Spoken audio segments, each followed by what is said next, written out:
Good evening. Tonight we will not be reading from the book, and so before we begin, let's all take a few moments to be quiet together.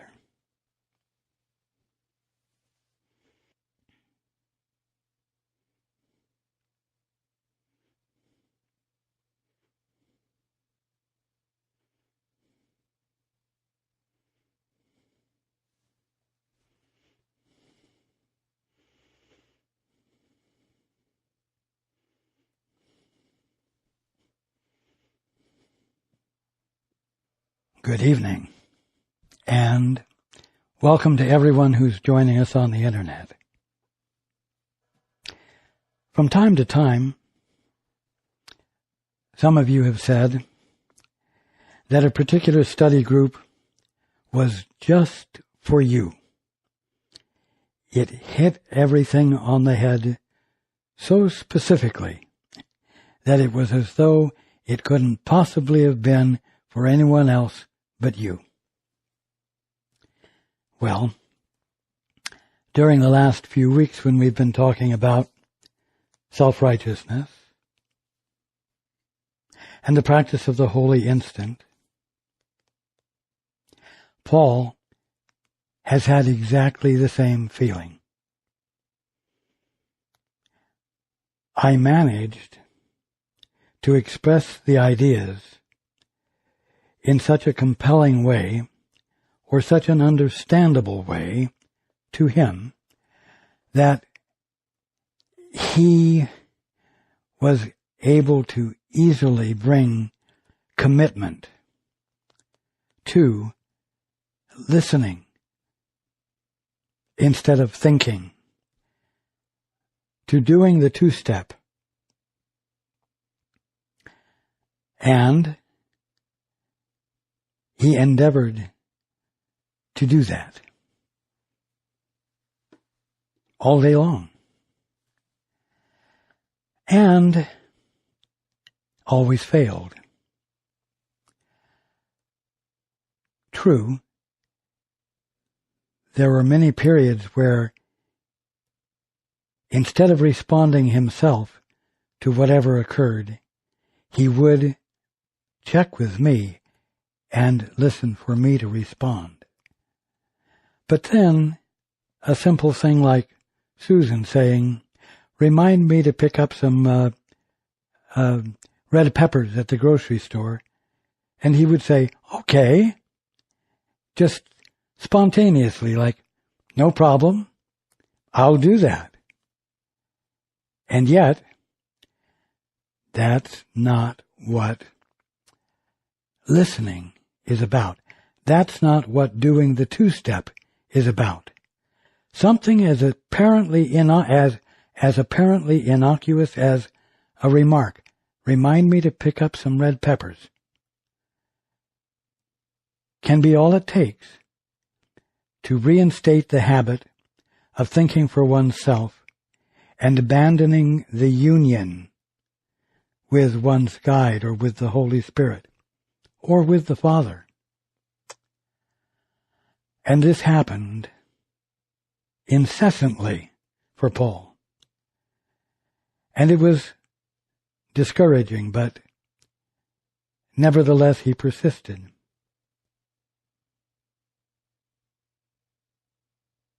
It was so utterly clear to him, especially when he would review the audio of the meetings. It was so utterly clear.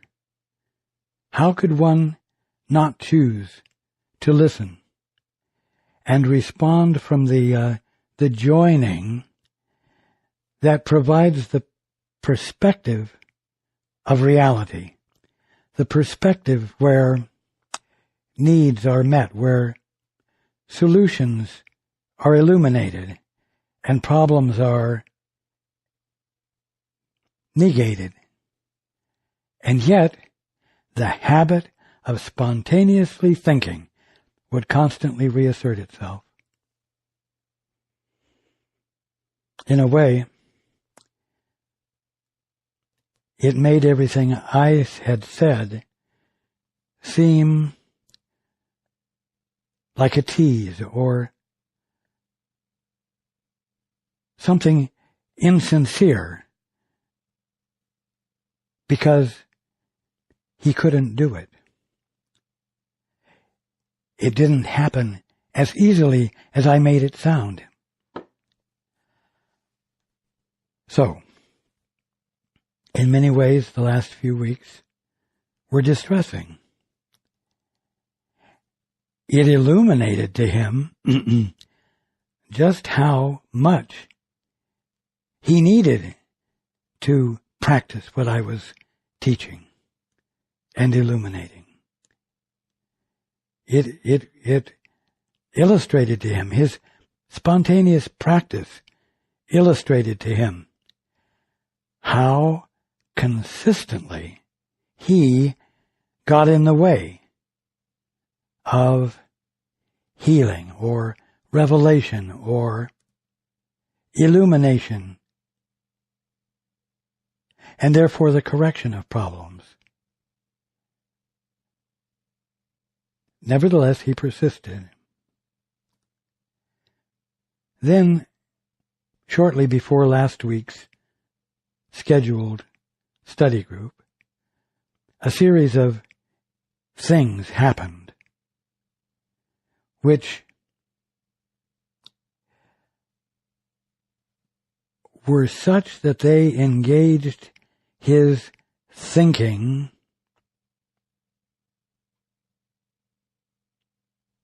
with inordinate intensity. They were distressing. And his habitual way of looking at things caused him to think that he knew what the answers were and that he had a right to be upset. And so, even though he wasn't engaging in the two-step, he was fooling himself into believing that his definition of reasonableness was correct, and therefore he was justified in being upset, and that upset him even more. His confirmation of the distressing nature of the things that occurred caused him to become obsessive in his perspective. And another way of saying that is obsessive in his self-righteousness. You see, the minute one believes that his perspective is right, and that perspective is disturbing, one finds it very difficult to disengage from it, because, after all, it's pure intelligence, isn't it? It's purely intelligent. The justification for being upset is purely intelligent, because it's reasonable, right?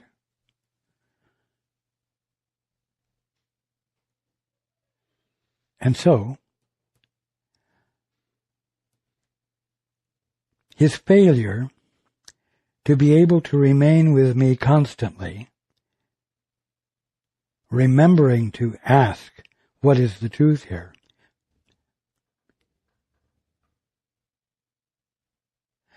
Caused the last few weeks to be distressing, and then these events occurred, and they capped it off. Last week when I spoke about the crystal ball, and each of you, including Paul, being one of the facets on the surface of the ball. And I talked about putting one's face into the facet and moving through to the interior of the ball. That became interpreted by his distorted perception as being very dangerous. After all, it makes one very vulnerable. Why? Because if you're down on your hands and knees and you are pushing your face gently through the facet, what in the world is it that is sticking up in the air? It's your ass. Sitting there, just waiting for someone to kick it. That's not safe. The practice of shifting one's attention to the interior, well, although intellectually he grasped it, he found that to be unnerving. His mindset was out of kilter. He became exhausted by the drama and the trauma of his perspective and his obsession with it. And because of the obsession, his inability to find it justifiable to shut up and engage in the first part of the two-step.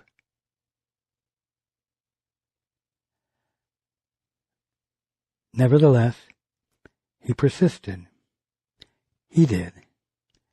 In spite of the discouragement, in spite of the exhaustion. And as this past week proceeded, his perspective became better. He was able to intellectually see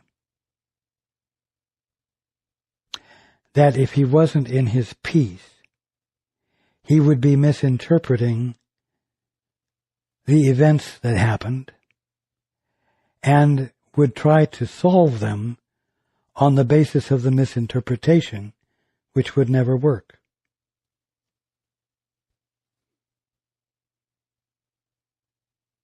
Now, I shared with him a couple of days ago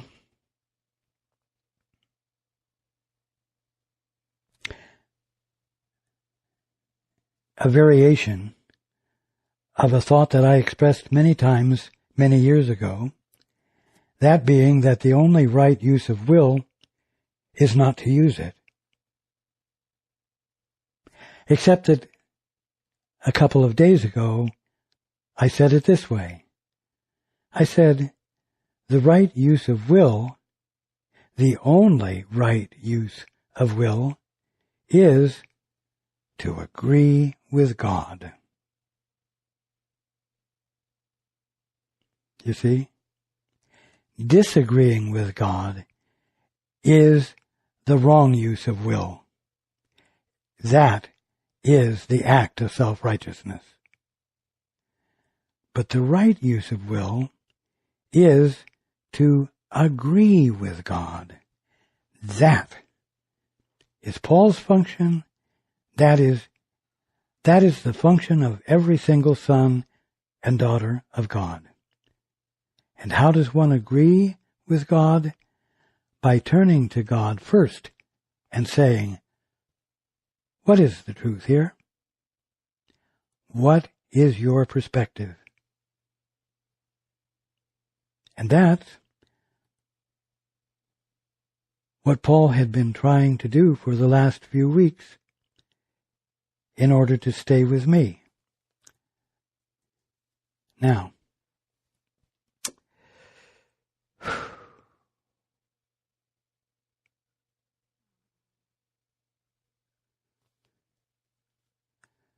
why am I sharing this? I'm sharing it because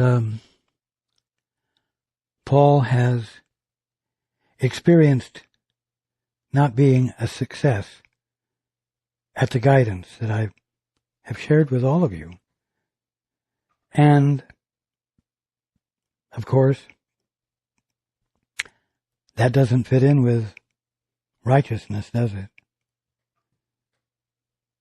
Righteousness is all about being right. And not only that, it's about being right and therefore, because of being right, being credible, being valid. That's self-righteousness. That is egotism. That is to be confused.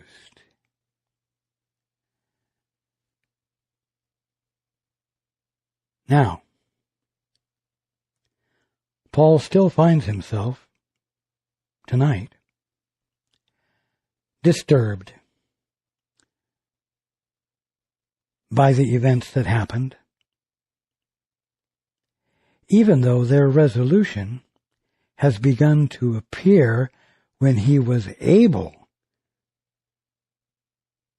to shut up and move into the silence, and in the absence of fear, ask, well, what is the answer here? What is that which meets the need by showing that it is not unsolvable? Nevertheless, he is still suffering from not being able to consistently engage in the two-step. And so his frame of mind is still wearing him down, wearing him out, and making him difficult for Susan to live with.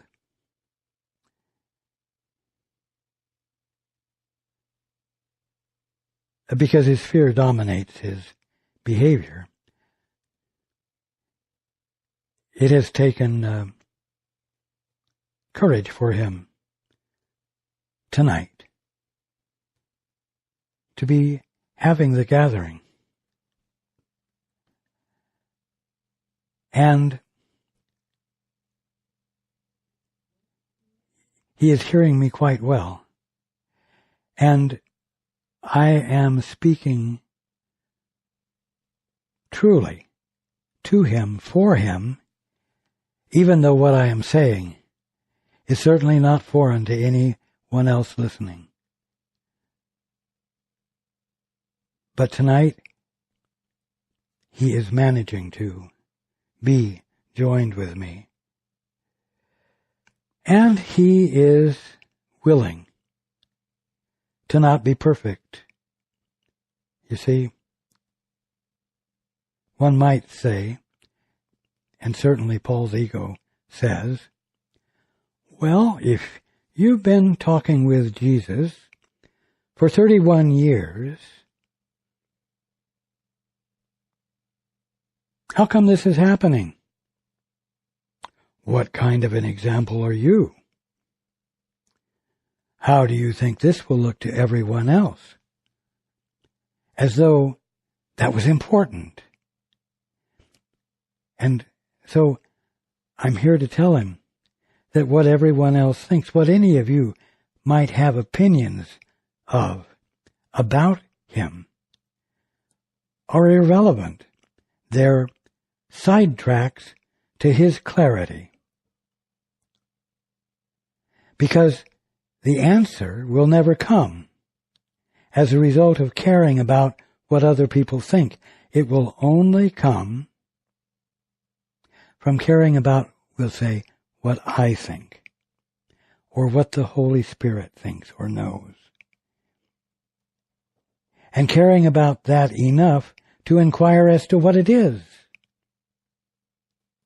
Now,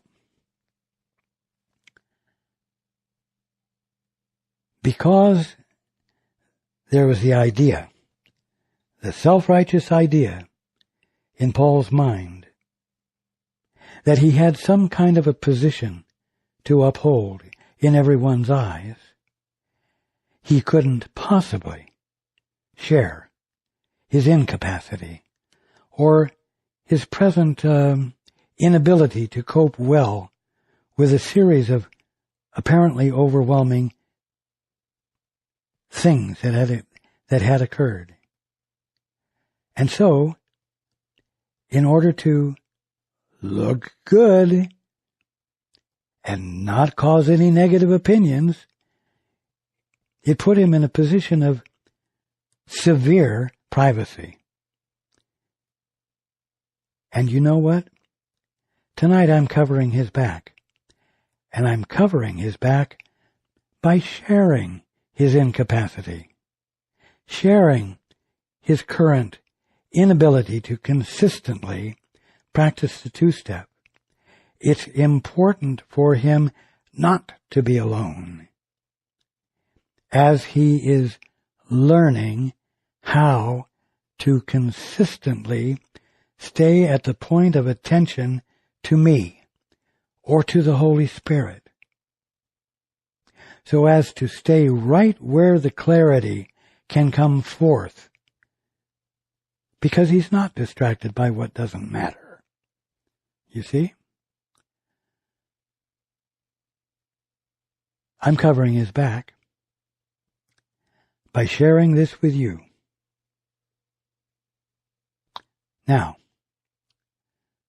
does that mean you have a responsibility of some sort to fulfill? Not at all. This is not in any way a guilt trip. But you know what? The brotherhood and sisterhood of the children of God constitutes a family. And being stuck in an isolated frame of mind is the antithesis of family. And so, I'm restoring family right now. I'm covering Paul's back.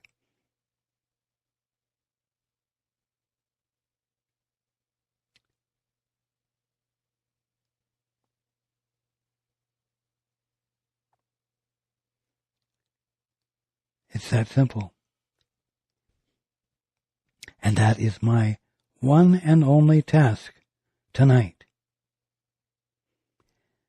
So that he will not be alone, the only one besides Sue who knows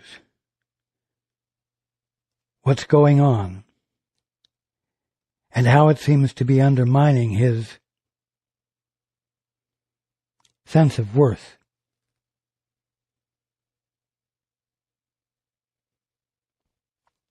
Weakening his resolve, you might say, although I promise you that is not possible. His devotion to the truth and his devotion to our sharing with everyone is absolute.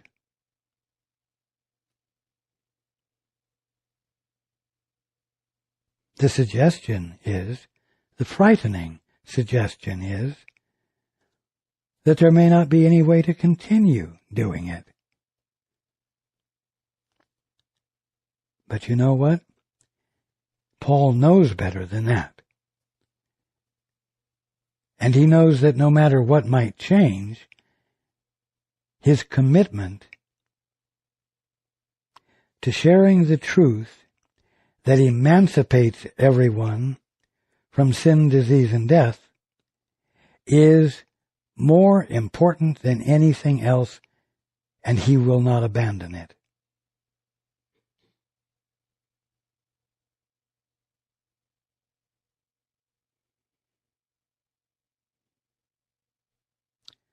You're simply knowing what's going on with him. Not the idealized picture everyone might have of him, but the real humane picture of the labor he is involved in learning to do the two-step consistently. That's what's important. Family is reestablished by the mutual knowing and the natural mutual love that occurs.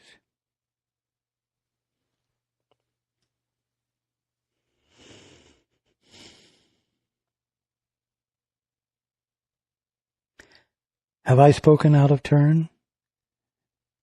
No. Have I upset or distressed Paul? No. He is relieved to know that he's not the only one who knows.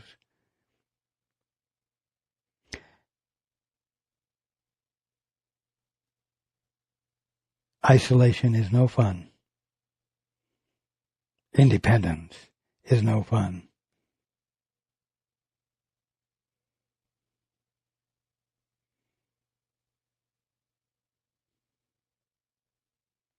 He knows you are there.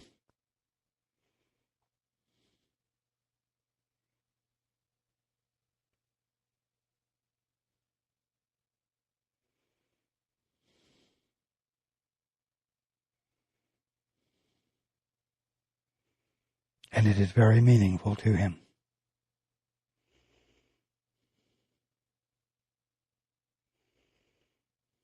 And I stand with him and with you, as each of you involves yourself in the labor of abandoning independence and engaging in the two-step and not being too proud to be real with each other in the process. I love you all. And I look forward to being with you next time.